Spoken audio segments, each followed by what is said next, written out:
Well, John Ford may well have felt that The Fugitive was an example of his greatest work, but he learned something about the public that was really difficult to accept. They don't necessarily like great works of art. If Ford was going to be in business for himself, not working for the large studios, he had to give the public what it wanted, or he had to look at bankruptcy very seriously. A large studio could afford an artistic picture that didn't make money. His little Argosy pictures just could not stand it. I think Selznick said it best: if you want to send a message, call Western Union. Ford shared the producing credit with his partner, Marion C. Cooper, and Cooper agreed with Ford's assessment of this film, believing that it represented the director's finest work. He sent a telegram to Henry Fonda in which he said, "I think your performance is one of the truly great ones in the entire history of motion pictures. I know the expression film classic is abused and overused," he said. "Nevertheless, I think John Ford has again made a truly classic picture." After putting in an entire year of The Fugitive, Ford, having learned his lesson, dedicated himself to making less ambitious but more popular and commercial films. Now, let's take a look at our movie clock. We'll be back.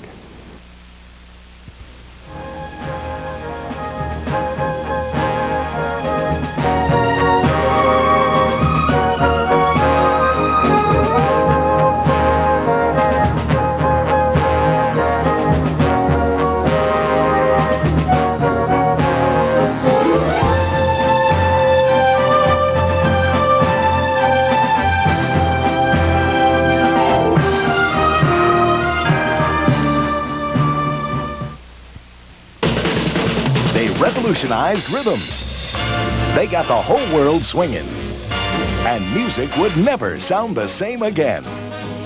In October, American Movie Classics showcases the great musicians of Hollywood's heyday with a brassy big band festival. Swing with Glenn Miller and his orchestra.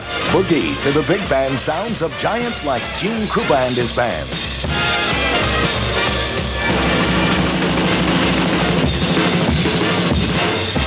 Bill Bojangles Robinson and Fats Waller join stars like Jackie Gleason, Joan Davis, Jack Haley, Milton Berle, and Sonia Henney at a time when movies meant music. It's a spectacular big band festival all month long on American Movie Classics.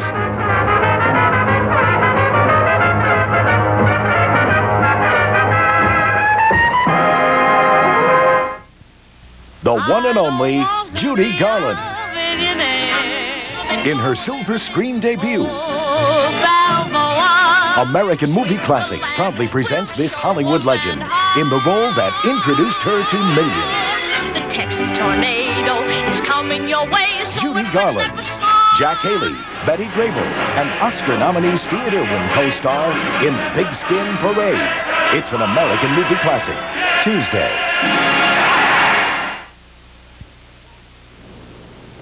We're back, and before we continue, I'd like to just share a couple of thoughts with you. Of course, coming from me, you'd expect these thoughts to be about the movies, which in 1986 we kind of take for granted when you think of it.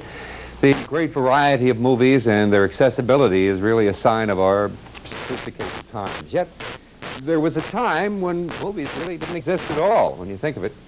Other than reading books or an occasional touring play, there was no entertainment until the coming of radio, when the magic of the human voice combined with our own good imaginations created a new kind of theater, the theater of the mind, as it's called. With the advent of silent movies, our created mental images took on a form of definition through the magic of the camera. With the talkies, a new medium was born. It became even more spectacular, with the addition of color and the creation of some special effects. And today, television gives us instant transmission of world events, and so it goes. An immediate window on the world, if you would, a far cry from where we were 100 years ago. The movies are on this rocket ship, and we're just looking at the future. We'll be right back. But first, here's something special I think we'll find from our film archive.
Claiming a theatrical coup, since it was well known that the Chinese were reluctant to be photographed.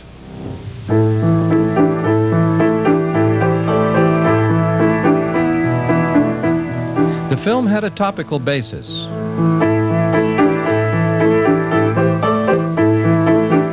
In 1912, a revolution had ended over 2 centuries of Manchu rule, and leaders of the old regime continued to plot for a restoration of the old dynasty.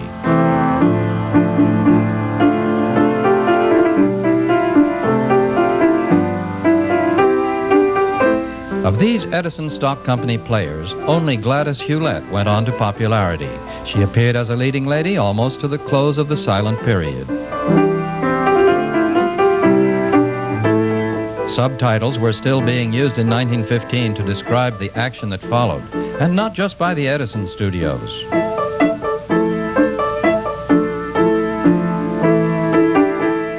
Mr. Fu is visiting the same mission on a mission of his own. Apparently, the local Chinese think highly of him.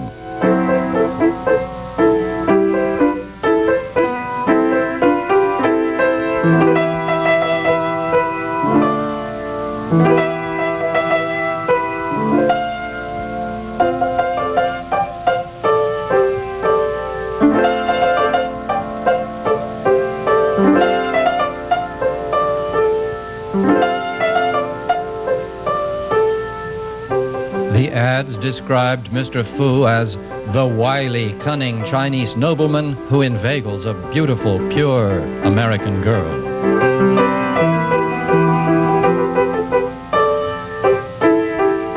The feeling of the Orient is conveyed well enough, but each shot seems to linger on the screen.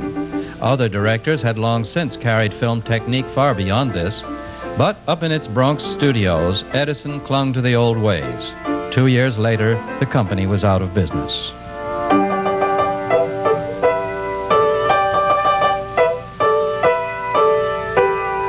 Now a title that uses a direct quote.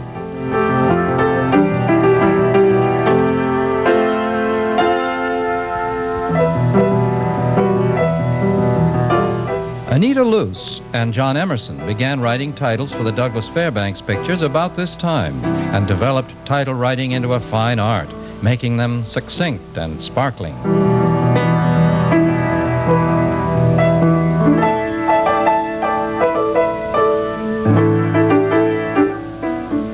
There is still a very strong feeling of the stage about the scenes. Each one seems almost like a tableau.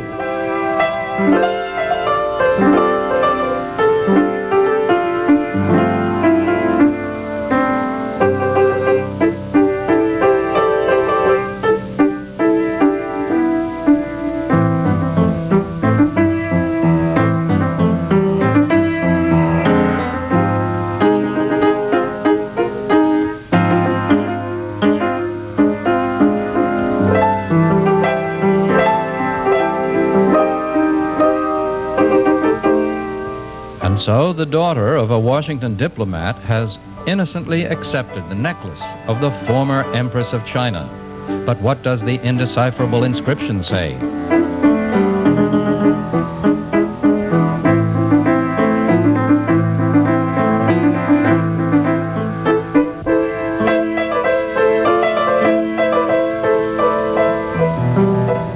Mr. Tamamoto, the Chinese ambassador, is really a Japanese. But a true Oriental of any kind was rare on the screen in those days. Generally, they were played by American actors, like Carlton King as Mr. Fu. Only one, the Japanese actor Sesu Hayakawa, ever achieved stardom and a wide popular following in this country. And he was often cast as an American Indian, as well as an Oriental.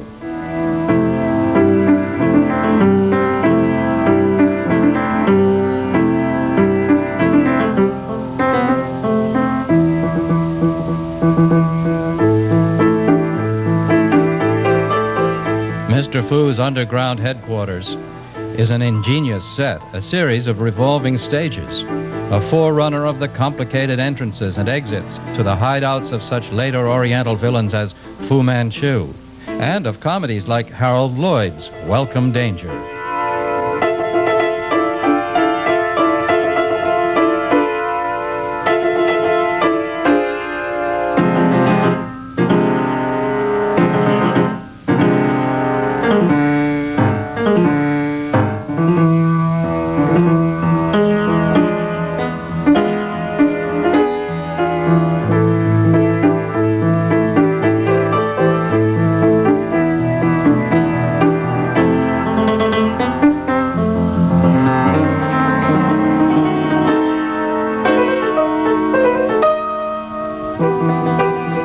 Lookout system that a few years later any speakeasy might well have envied or even imitated.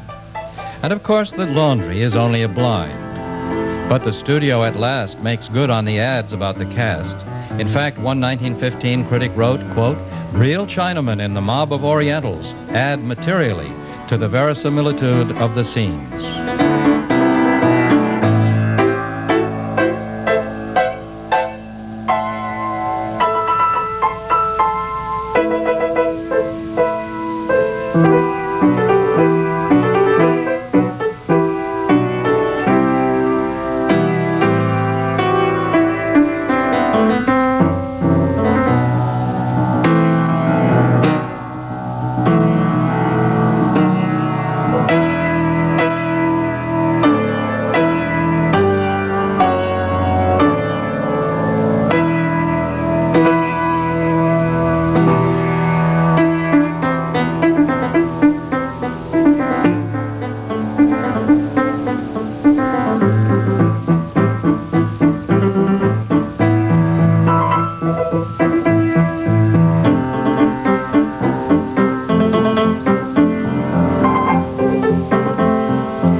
Close order drill in training for the new revolution, and in downtown Washington, D.C.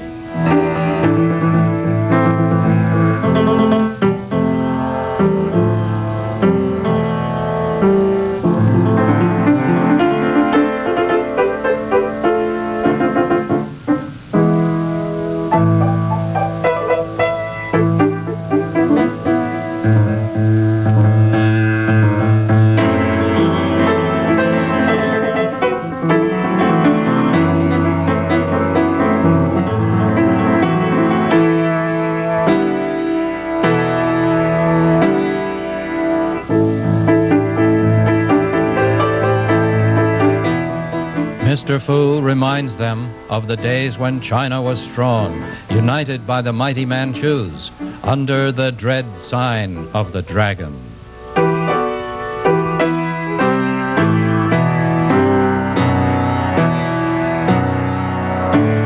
Few later movies doing this type of story would have overlooked the dramatic possibilities of a perilous escape by the spy from Mr. Fu's secret headquarters.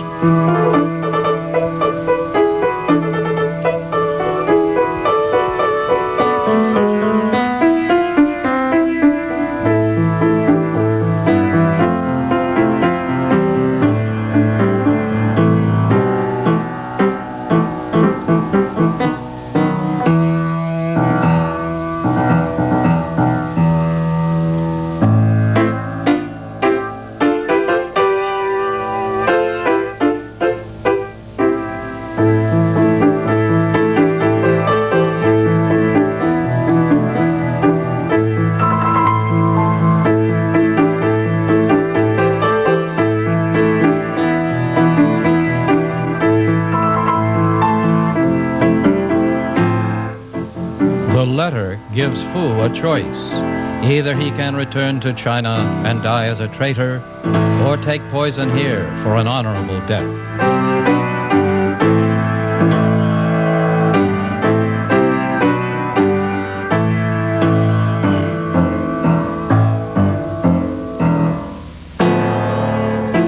So great was the obsession with the so-called yellow peril that throughout the teens, 20s, and early 30s, Orientals, even sympathetic ones, rarely got out of films alive. When 1933's production code forbade the slurring of racial minorities, Hollywood partially made amends with the likable detectives Charlie Chan and Mr. Moto.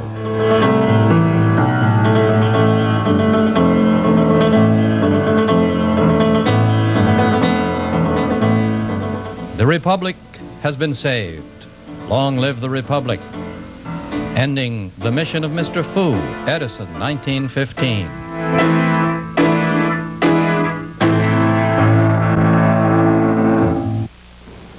We're back. Good piece of film, wasn't it? Tomorrow, our bill of fare is suspense. Two top-notch thrillers to keep you right on the edge of your seat, I guarantee. First, a crazed media...